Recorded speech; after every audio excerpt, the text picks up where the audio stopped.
দৈনন্দিন কর্মব্যস্ততার জন্য দাদা বাবা সবসময় বাড়িতে থাকে না, কিন্তু সেদিনকে সকলেই একটু কাজ থেকে ছুটি নিয়ে বাড়িতেই ছিল। তাই ভাবলাম সকলে মিলে একটা ফ্যামিলি টাইম স্পেন্ড করব। তো তাই বাড়ির সকলে মিলে আমার কাছে একটু আবদার করলো যে যেহেতু আজকে দিনটা সকলে বাড়িই আছে, একটু চিকেন পকোড়া করা হোক, কারণ খালি মুখে তো আর যে কোনো মজা জমে না। তো ভাবলাম যে সকলের যখন আবদার হয়েইছে তো একটু চিকেন পকোড়া বানানো যাক। তো দেখতেই পেলে প্রথমে চিকেনটাকে আদা রসুনের রস, গোলমরিচ গুঁড়ো, শুকনো লঙ্কার গুঁড়ো, স্বাদ মতন লবণ, সয়া সস, টমেটো সস এই সমস্ত কিছু দিয়ে আধ ঘন্টার জন্য ম্যারিনেট করে রেখে দিয়েছিলাম। এরপর দেখতে পাচ্ছ পেঁয়াজ, ধনেপাতা, কাঁচা লঙ্কা সমস্ত কিছু ভালো করে চপ করে নিয়েছি।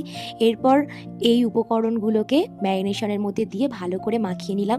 তারপর ওর মধ্যে কর্নফ্লাওয়ার 2 চামচ, 1 চামচ বেসন দিয়ে ভালো করে ম্যারিনেট করে 10 মিনিটের জন্য আবারও রেখে দিয়েছিলাম। তারপরে তেল গরম করে একে একে পকোড়াগুলোকে ছেড়ে দিলাম।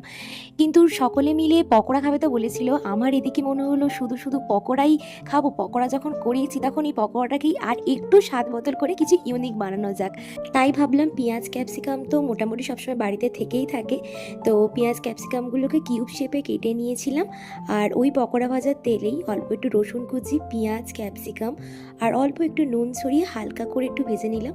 তারপর টমেটো সস, সয়া সস আর চিলি সসের মধ্যে অল্প একটু জল দিয়ে ভালো করে নাড়াচাড়া করে ওই সসের মিক্সারটা ঢেলে দিলাম।